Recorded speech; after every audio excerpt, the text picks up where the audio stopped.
이스라엘 백성들은 3대 절기를 지키지요. 우리가 아는 것처럼 유월절, 그리고 6월절은 우리나라로 말하면 광복절 되겠습니다. 광복절. 출애굽을 해서 광야로 나올 때 마지막 10번째 재앙, 어린 양의 피를 발라 죽음의 사자가 뛰어넘고 이스라엘 백성들은 구원받았습니다. 예수 피가 우리를 살렸습니다. 이것을 기념하는 것이 유월절이죠. 그리고 두 번째 절기는 오순절, 성령이 임한 것을 기념하는, 구약에는 77절이라고 그랬고 맥주 감사절입니다. 두 번째 절기고, 세 번째 절기는 오늘 요한복음 7장 8장의 배경이 되는 초막절입니다. 장막절이라고도 하고 추수감사절입니다. 이 세 가지를 이스라엘의 3대 절기라고 하죠. 말씀드렸듯이 7장 8장, 요한복음 7장 8장은 이 초막절을 배경으로 하여 쓰여진 것입니다. 이 초막절이 되면 이스라엘 백성들은 두 가지 행사를 꼭 합니다. 절기 끝날에 어떤 행사를 하면서 마무리를 짓느냐. 보통 이제 우리가 여름 수련회나 이렇게 가면은 대개 학생들이 마지막 밤은 캠파이어를 합니다. 그리고 그냥 축제의 밤으로 수련회를 이렇게 마무리하거든요. 아이들이 막 그 시간을 기다리지요. 이 초막절의 마지막 행사는 두 가지입니다. 두 가지. 먼저 행하는 게 뭐냐면은 물 깃는 행사입니다. 물 깃는 행사. 이건 뭘 의미하느냐면 광야 생활할 때 무리바에서 반석을 쳐서 생수가 터져 나온 기적이 있지요. 반석이신 예수 그리스도가 우리의 영원한 생명의 물이 되신다. 그것을 상징하는 거거든요. 무리바 사건을 기념하기 위해서 초막절 행사 마지막 날에 실로암 연못까지 6월절 행사에 참여했던 성도들이 양쪽으로 두 줄을 쫙 섭니다. 그 긴 거리를. 그러면 제사장이 물동이를 갖고 실로암 연못에 가서 물을 퍼서 그것을 들고 예루살렘 성전까지 옵니다. 그럼 성전 안에 물두멍이 있거든요. 물두멍. 이 물두멍은 이 손을 씻는 거거든요. 집집마다 결례의 항아리가 있어요. 거기에 다 물을 넣고 집 안에서 밖에 나갔다가 들어가면 손 씻고 들어가는 게 물두멍이거든요. 근데 성전 안에도 물두멍이 있습니다. 이건 뭘 의미하느냐면 밖에 나가 죄 지은 것을 집 안에 들어갈 때 깨끗이 회개하고 정결한 마음으로 집에 들어간다. 죄를 갖고 들어가지 않는다는 겁니다. 하나님 앞에 제사하러 갈 때 물두멍에 물을 붓고 손을 씻는 것은 회개와 기쁨을 의미하는 것입니다. 이렇게 초막절 행사 때 예수님이 지금 예루살렘 성전에 올라간 겁니다. 초막절 마지막 날 보니까 물 깃는 행사가 진행되고 있는 것입니다. 그때 예수님께서 이 물 깃는 행사를 하는 것을 보고 백성들에게 말씀하신 것이 요한복음 7장 37절에서 38절 말씀입니다.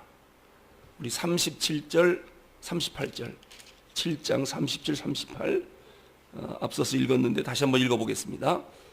이 초막절 절기 끝날 물 길는 행사 때 예수님이 그 물 길어오는 물을 보면서 백성들에게 뭐라고 말씀하시는지 7장 37절 읽습니다. 시작. 명절 끝날 곧 큰 날에 예수께서 서서 외쳐 이르시되 누구든지 목마르거든 내게로 와서 마시라. 나를 믿는 자는 성경의 이름과 같이 그 배에서 생수의 강이 흘러나오리라. 이 말씀을 딱 하셔요. 전 예수님 말씀하시는 것을 보면은 상황을 이용한 아주 시기적절한 말씀을 그때그때 하시는 걸 보면 참 예수님의 지혜는 참 대단합니다. 우리가 세상에 나가 소금의 역할을 감당하기 원하셔서 너희는 세상의 소금이다. 이런 말을 할 때 이 말이 어느 때에 가장 시기적절하게 어울리는 말씀일까?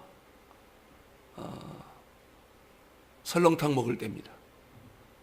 집사님들끼리 둘러앉아서 설렁탕 집에 가서 한번 맛을 보니까 비리고 영 맛이 없잖아요.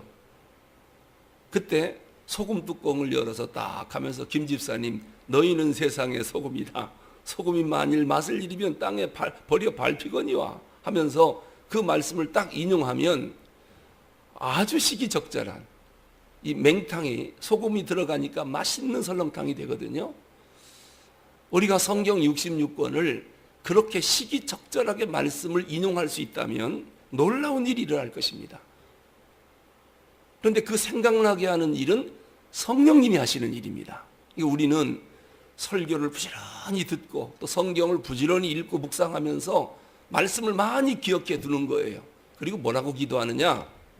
우리도 예수님처럼 환경에 맞는 시기적절한 말씀이 그때그때 떠오를 수 있도록 성령님 지혜를 주시기 원합니다. 이런 기도가 얼마나 중요한지 모릅니다. 상황을 이용한 예수님 말씀, 물을 떠오면서 예수님께서 누구든지 목마르거든 내게로 와서 마시라. 나를 믿는 자는 성경 이름과 같이 그 배에서 생수의 강이 흘러나리라. 그러니까 백성들이 물을 깃는 행사를 하면서 무슨 생각을 했겠습니까? 아하, 저 예수님이 우리의 영원한 생명수가 되시는구나. 아주 깊은 깨달음을 갖게 되는 거지요. 그리고 두 번째, 초막절 마지막 날에 날이 점점점 어두워지면 하는 행사가 있는데 그게 바로 불놀이 행사입니다. 해 떨어지기 전에는 물 깃는 행사를 하고, 이 불놀이 행사는 어떤 것을 의미하느냐면 광야 40년 동안 하나님이 이 백성들을 불기둥으로 인도해 주신 것, 구름기둥과 불기둥은 성령님을 상징합니다. 성령님이 우리 민족을 가나안 땅까지 인도해 주셨다. 그 성령님의 인도하심을 결코 잊지 마라. 그런 의미에서 불놀이 행사를 합니다. 성전 뜰에 큰 촛대를 세워놓고 제사장과 바리새인과 서기관들, 이 종교 지도자들이 그 가운데 서서 그 불을 뱅뱅 돌면서 춤을 추며 노는 그런 행사가 있습니다. 그리고 구경 온 백성들은 성전뜰 바깥에 뺑 둘러 진을 이루고 있지요. 그리고 안에서 그 춤추며 불놀이 하는 것을 구경을 합니다. 이게 불기둥으로 인도하신 하나님을 기념하는 행사가 되겠습니다. 그 행사하는 현장에 예수님이 계셨습니다. 그 불놀이 하는 것을 보면서 예수님이 뭐라고 말씀하시느냐? 오늘 우리가 읽은 8장 12절입니다. 같이 읽어보겠습니다. 시작. 예수께서 또 말씀하여 이르시되 나는 세상의 빛이니 나를 따르는 자는 어둠에 다니지 아니하고 생명의 빛을 얻으리라. 얼마나 시기적절한 말씀입니까? 어둠 가운데 불을 밝히니까 환하잖아요. 이 불놀이하는 행사장에서 예수님이 당신 자신을 가르쳐서 내가 진짜 빛이다. 아주 힘있게 백성들에게 말씀을 증거합니다. 언젠가 어느 기도원을 가는데요. 기도원이 좀 높은 데 있어갖고 계속 걸어 올라가야 되니까 중간 지나면 좀 숨이 벅차요. 목도 타고. 그런데 기가 막히는 위치에 그 쫄쫄쫄쫄 그 지하수를 이렇게 생수가 흐르도록 그렇게 만들어 놨더라고요. 그러니까 누구든지 거기 가서 물로 한 바가지 먹고 올라가도록 그렇게 돼 있어요. 그런데 거기다가 뭐라고 써붙였느냐? 이 물을 먹는 자마다 목마르거니와 내가 주는 물을 먹는 자는 영원히 목마르지 아니하리니 내가 주는 물은 그 속에서 영생하도록 솟아나는 샘물이 되리라. 요한복음 4장 13절 14절 말씀을 거기다가 딱 써놨어요. 그러니까 사람들이 그 기도원을 오르고 내리면서 물 한 바가지는 꼭 먹는데 그 마시면서 그것을 꼭 읽었겠지요. 이 물을 먹으면 또 목마르겠구나. 그러나 주님이 주는 물은 예수를 마시면 영원히 목마르지 않는 영생수가 되는구나. 아마 사람들이 리얼하게 깨달을 거예요. 바로 그런 겁니다. 정말 가슴에 와닿는 그런 시기적절한 말씀을 오늘 12절에서 예수님이 하시는 것입니다.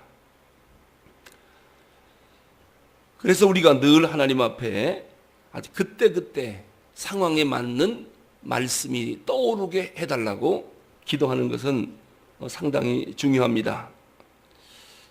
요한복음 전체에 걸쳐서 1장에서 21장까지 나는 뭐뭐이다 라고 예수님이 자기 존재를 비유로 말씀하신 것이 7번입니다. 그 중에 하나가 오늘 나는 세상의 빛이다. 이 어둠 속에서 예수님이 말씀하시니까 백성들이 아주 실감하는 것입니다. 예수님만이 우리의 참 빛이로구나. 예수님 계시지 않으면 세상이 어둡겠구나. 여러분, 지금은 아프리카 사람들이 많이 기아에 허덕이고 비가 안 오니까요. 굶어 죽는 어린아이들도 참 많은데 얼마 전까지만 해도 인도가 이 지구상에서 가장 가난한 나라였습니다. 그래서 이런 말이 있어요. 인도 캘커타 거리는 절반이 거지다. 그래서 영양실조로 죽어가는 사람들이 꽤 많았었는데요. 아이러니한 것은 뭐냐면 그 뉴스를 쭉 보면은 삐짝 말라 굶어 죽어가는 사람들이 있는데도 캘커타 거리에 소들이 활보하고 다녀요. 그때마다 무슨 생각이 드냐면 저거 한 마리만 잡으면 영양실조도 안 걸리고 배부르게 먹을 텐데 왜 소들을 안 잡아먹고 굶어 죽을까? 이 종교적인 무지함 때문에 그래요. 그들은 힌두교를 믿는데 힌두신이 소라고 믿어요. 그래서 지금도 캘커타 거리에서 왕이 누구냐? 소예요. 거리를 다니면서 온갖 오물을 뿌려도 누구 하나 싫어하지 않아요. 그걸 영광으로 생각해요. 그리고 밭에 들어가 소가 곡식을 뜯어 먹어도 절대로 내쫓지를 못해요. 왜냐하면 자기들이 섬기는 신이기 때문에. 세상에 소로 태어나려면 인도서 태어나야 돼요. 근데 그런 걸 보면 야, 저거를 잡아서 먹으면은 참 맛있을 텐데 왜 저걸 잡지 못하고? 이게 종교적 어둠 때문에 그러거든요. 자기는 굶어 죽어도 종교가 그들을 무지하게 만드는 거예요. 깜깜하게 만든 거예요. 여기에 세상에 빛이 들어가기 전에는 그들의 의식이 깨어나지 않습니다. 참 딱해요. 뭐 인도까지 생각할 것도 없습니다. 요즘도 지금도요. 트럭이나 이 큰 차를 하나 사잖아요. 그러면 골목에서 고사를 지내요. 현대 문명 중에 가장 자랑하는 것이 자동차거든요. 최첨단 기구거든요, 자동차가.